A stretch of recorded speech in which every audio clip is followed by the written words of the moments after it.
Cuando uno lee la Biblia por primera vez y ve en la página del contenido una lista larga de 66 títulos de libros, se pregunta, ¿hay una lógica en la organización de estos nombres? ¿Hay una lógica en la organización de la Biblia? Vamos a ver que sí. Empezamos con la primera de las dos secciones principales de la Biblia, lo que llamamos el Antiguo Testamento, que contiene 39 libros. La primera sección del Antiguo Testamento se llama la Ley, o por su nombre hebreo, la Torá, o por su nombre griego, el Pentateuco. Estos 5 libros cuentan la formación del pueblo de Israel como el pueblo escogido de Jehová. Incluyen el libro de Génesis, que presenta la creación, la caída del hombre por el pecado, el juicio divino por el diluvio y la salvación de una sola familia, la multiplicación y la dispersión de las naciones y el llamado de un hombre, escogido por la gracia de Jehová, el llamado de Abraham, de quien Jehová iba a levantar una nación escogida. El libro de Éxodo narra cómo Jehová, siglos después, rescata a los descendientes de Abraham, a los israelitas, de la esclavitud en Egipto y cómo los forma en una nación dirigida por su ley, y entre quienes iba a morar por su presencia en el tabernáculo. Incluye también los libros de Levítico, Números y Deuteronomio, que explican la ley y narran la preparación de Israel para entrar y conquistar la tierra que Jehová les había prometido. La segunda sección del Antiguo Testamento se llama los libros históricos, que son Josué, que cuenta de la entrada y la conquista de la tierra prometida, Jueces, sobre el declive espiritual de las generaciones después de la conquista, y Ruth, que demuestra que a pesar del declive espiritual de su pueblo, Jehová todavía obra entre bastidores para salvarlo. Primera y segunda Samuel hablan de la fundación de la monarquía, primero por Saúl y luego por el rey David. Primera y segunda Reyes va desde la gloria del rey Salomón, pasa por la división del reino en dos, el reino de Israel en el norte y el de Judá en el sur, y llega hasta el exilio de ambos reinos por sus pecados. El exilio de Israel por los asirios en el año 722 a.C. y el exilio de Judá y la destrucción de su capital Jerusalén por los caldeos en el año 586 a.C., un año y un evento clave para entender la organización de todo el Antiguo Testamento. Luego, Primera y Segunda Crónicas vuelven a contar toda la historia de Israel, pero en vez de contarla por la perspectiva de los profetas, como en Primera y Segunda Reyes, ahora Primera y Segunda Crónicas la cuenta de la perspectiva de los levitas, la tribu sacerdotal. Después de la destrucción de Jerusalén en el año 586 a.C., y los 70 años de exilio en Babilonia, los libros de Esdras y Nehemías narran cómo un remanente de los exiliados recibieron permiso para volver a edificar Jerusalén. Y el libro de Esther cuenta la protección de Jehová a los exiliados que se quedaron en Babilonia. Después de Esther, rompemos el orden cronológico de los libros históricos para entrar en la tercera sección, los libros de poesía y de sabiduría, libros que exaltan los gloriosos atributos de Jehová y que aplican los principios de su ley a la vida diaria. Son los libros de Job, los Salmos, Proverbios, Eclesiastés y el Cantar de los Cantares. Volvemos a pasar por la historia de Israel otra vez. En la próxima sección, la de los profetas mayores. Incluyen a Isaías, que profetizó de Judá y Jerusalén 8 siglos antes del nacimiento de Jesucristo. A Jeremías, que profetizó antes y durante la emergencia nacional que mencionamos antes, la emergencia que culminó en la destrucción de Jerusalén. El libro de Lamentaciones, en que Jeremías narra y lamenta esa derrota horrible.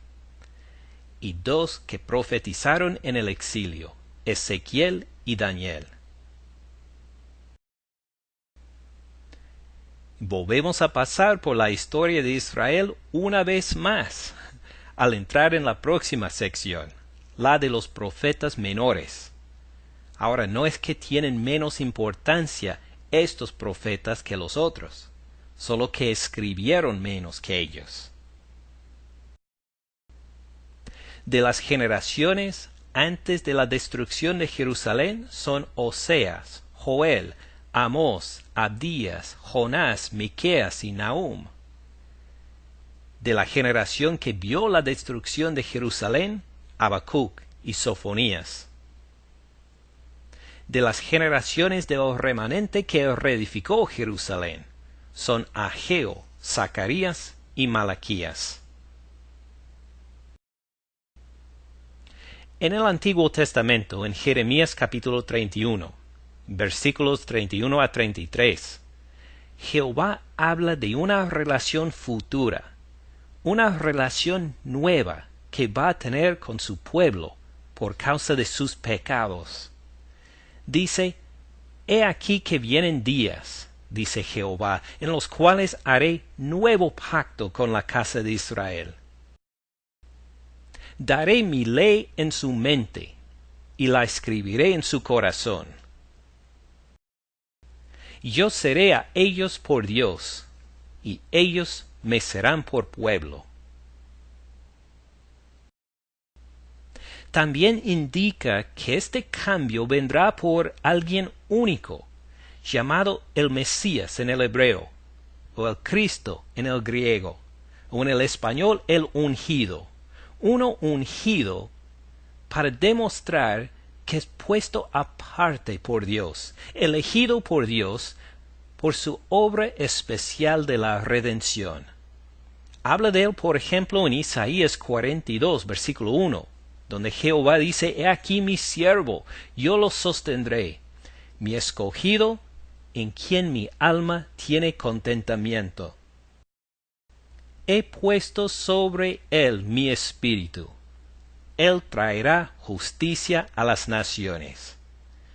Y encontramos este pacto nuevo, hecho por el Mesías, o el Cristo, o el ungido, en el Nuevo Testamento. Empieza el Nuevo Testamento con los 4 evangelios, que narran la vida, las enseñanzas, los milagros, la muerte y la resurrección del Cristo Jesús de Nazaret, el Hijo de Dios. Estos 4 evangelios son los libros de Mateo, Marcos, Lucas y Juan. Después de su resurrección, Jesús visitó a sus discípulos varias veces y ascendió al Padre Celestial delante de sus ojos. Les mandó que anunciaran el arrepentimiento y el perdón de pecados por fe en Él a todas las naciones, y llegó el Espíritu Santo para empoderarles a sus discípulos por esta obra. Así entramos en la segunda parte del Nuevo Testamento, su libro histórico, el libro de Hechos, que narra las primeras décadas de la formación y el crecimiento del pueblo del nuevo pacto, la Iglesia. Después del libro de Hechos, entramos en la tercera sección del Nuevo Testamento, las cartas del apóstol Pablo, donde explica el Evangelio, una palabra griega que significa las buenas noticias. El Evangelio de la salvación del pecado por medio de la fe en Jesucristo sin las obras de la ley. Pablo explica, defiende y demuestra la aplicación diaria del Evangelio en las cartas escritas a los creyentes en varias ciudades. En la carta a los Romanos, en la primera y la segunda carta a los Corintios, las cartas a los Gálatas, a los Efesios, a los Filipenses, a los Colosenses, y también la primera y la segunda carta a los Tesalonicenses. También incluye 4 cartas personales, la primera y segunda carta a Timoteo, la carta a Tito y la carta a Filemón. Después, la cuarta sección del Nuevo Testamento, las cartas generales, que también explican, defienden y enseñan la aplicación diaria del Evangelio de Jesucristo. En Hebreos, Santiago, la primera y la segunda carta de Pedro, la primera, segunda y tercera de Juan, y la carta de Judas. Y por último hay el libro profético, el libro de Apocalipsis, que prepara a los creyentes por el juicio divino que viene al mundo por no creer el Evangelio, que confirma la promesa de que Jesucristo va a volver para vengar la muerte de los suyos y para reinar sobre una nueva creación.